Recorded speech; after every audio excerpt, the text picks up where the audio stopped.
Hi guys, and welcome back to my channel. So as you guys can see by the title of this video, this is going to be another video in my wedding series, which I am super duper excited for. So as you guys can see by the title as well, this is kind of going to be another like money sort of related video in relation to weddings. So I thought I would sit down with you guys today and just kind of chat through, I guess, all the like unexpected wedding bills or like things that you have to pay for in relation to your wedding, because weddings are very expensive and you don't want to get caught out by things real last minute that you didn't realize that you had to pay for, because some of these caught us out. I thought this video might be helpful for like new brides out there, just to kind of prepare you, I guess. So I have written a list down on my phone that I want to go through, but yeah, without further ado, let's jump into this video. So the first unexpected wedding bill that I've written down is that it costs to try on dresses. So if you're buying a dress new, when you go into bridal shops, usually they will have a fee that you have to pay to be able to actually go in and try dresses on. So I know for me personally, I got my wedding dress from Astra Bridal in Auckland City, and it costs $60 to go and try on dresses. So some bridal stores will have a thing where like if you buy a dress on that same appointment, the fee will get taken off the total amount. So that is what happened with my appointment. So I bought my dress in the same appointment that I like went and tried them on, so that $60 that I paid came off my actual total. But yeah, just keep that in mind if you are wanting to go to different bridal stores. It might be wise to just check in advance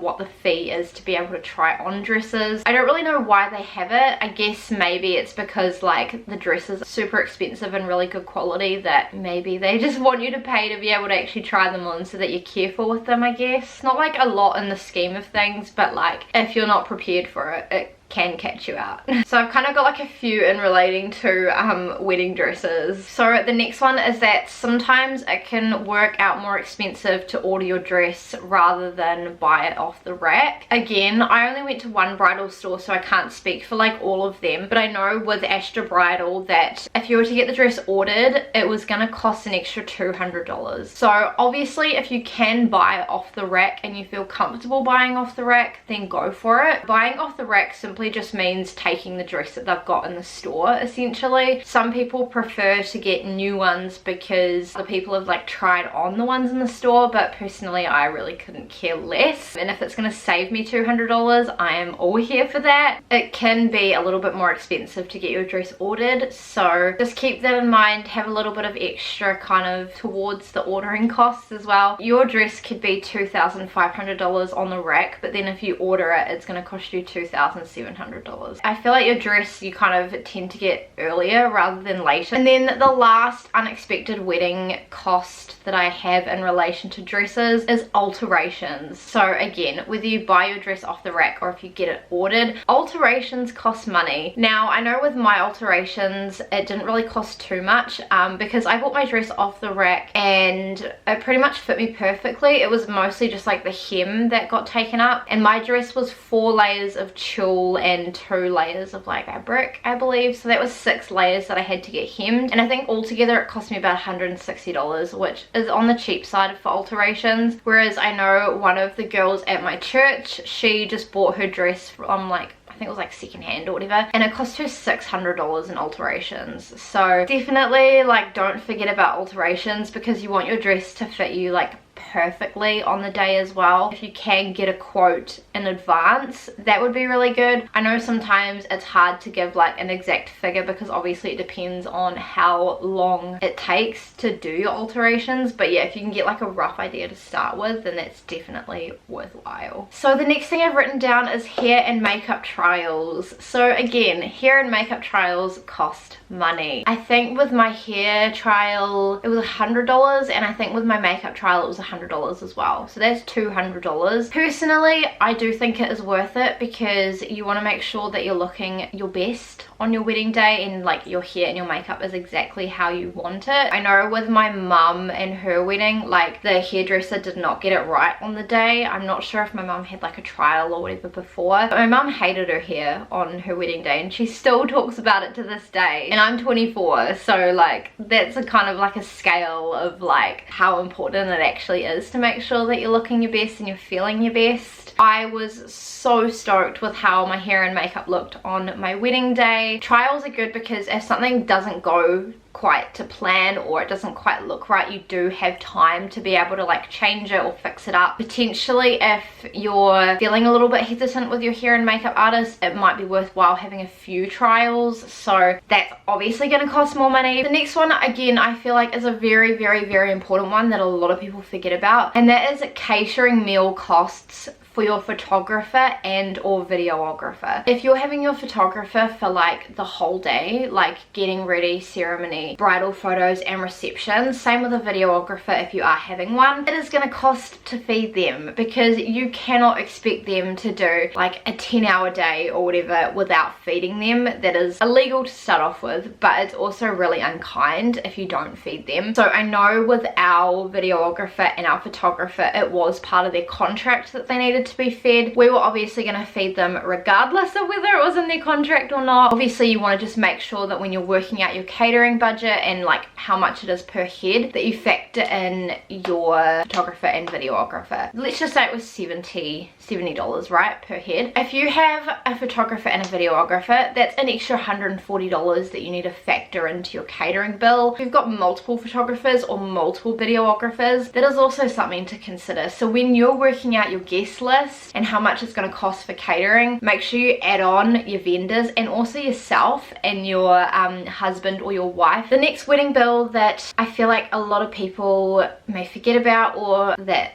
can be kind of unexpected, is traveling fees for any vendors who are out of town. So if you watched both my wedding tips and my wedding budgeting tips video, I talked about this. If you can try and keep your vendors local, that's great, but if you do have ones coming from out of town, just keep in mind that you will obviously have to pay for travel costs. I believe in travel costs it includes like just petrol and like accommodation and whatever. I know with our wedding, our marquee people were from Hamilton, so we had to pay $1,500 in travel fees alone. So travel fees can get quite expensive, so if you're not prepared for them, they can catch you out, and usually they are all over $1,000, so just keep that in mind. The next couple that I've got are to do with like your invites and signage and whatnot, and that is printing and postage costs. So obviously if you are printing out your invites to start off with, it is going to cost to send them if you're not handing them all out in person. So I can't quite remember how much we spent on postage, but we gave out most of our invites like to the people that were in Hawke's Bay, and then we posted the other ones around New Zealand, and then we did also post a couple to Aussie as well. So if you are having a physical copy of your invites, just keep postage costs in mind. Obviously I know a lot of people tend to do them digitally now, which is great, so I mean that will save on postage costs, but it's just if you are physically printing them out, which personally I recommend, because then you can like have them as like a keepsake and you've got like a physical copy of them, and again you can do like a photo on your wedding day of like your perfume, your jewelry and your invite, and it looks really cute. With like the printing costs of signage, if you're doing signage, usually it isn't really too much money, but definitely will catch you out if you're not prepared for it. And then the other one that I've kind of got in relation to like signage and whatnot is, again, if you're printing out your invites, and that is the cost of envelopes. So I feel like a lot of people remember the invites but forget the envelopes that they actually need to go into. So I think we spent,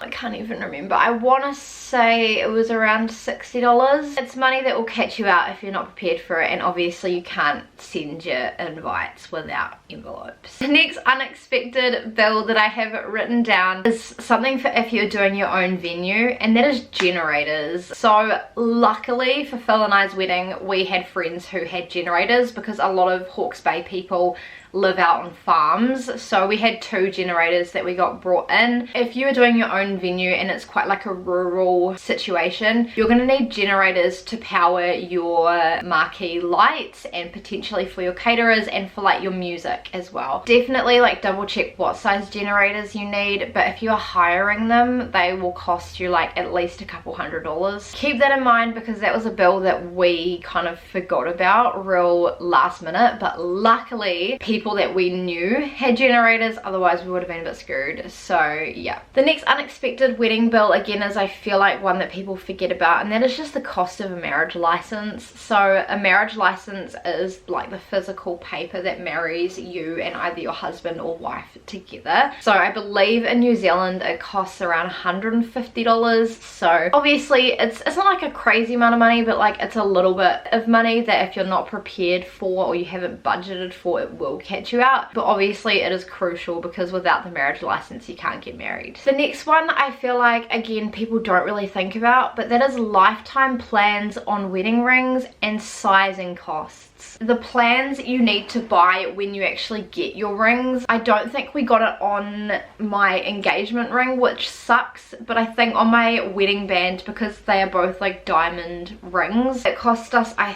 think, an extra $130 to put a lifetime plan on it, which basically means that every time you have to have your ring serviced, it isn't going to cost you money, because they can clean it in store, that's fine, but when you do have to get it sent away, it does cost like a couple $100s, and you need to get diamond rings serviced every 6 months so that the joinery and stuff is okay. I actually need to get my engagement ring serviced because I've had it cleaned a few times, but I haven't actually had it sent away. And then obviously sizing costs. So I still need to get my wedding band sized because it's probably like one size too big for me at the moment. My engagement ring sits on the top, so like it's okay at the moment, but like when my engagement ring gets sent off, I'm gonna have to size my wedding band because otherwise it is gonna fall off. So obviously that costs money. The sizing costs, again, I feel like you can kind of do after the wedding, but yeah, just be prepared for that when you're buying the rings because they are obviously really important. The next unexpected wedding cost, again, is kind of when you're planning a drinks budget, and that is ice. So I know for Phil and I, we kind of didn't budget for this. We somehow got ice. I think my parents had some in their freezer that we used, but obviously you want to make sure that you're factoring ice into your wedding budget, especially if your wedding is in summer, because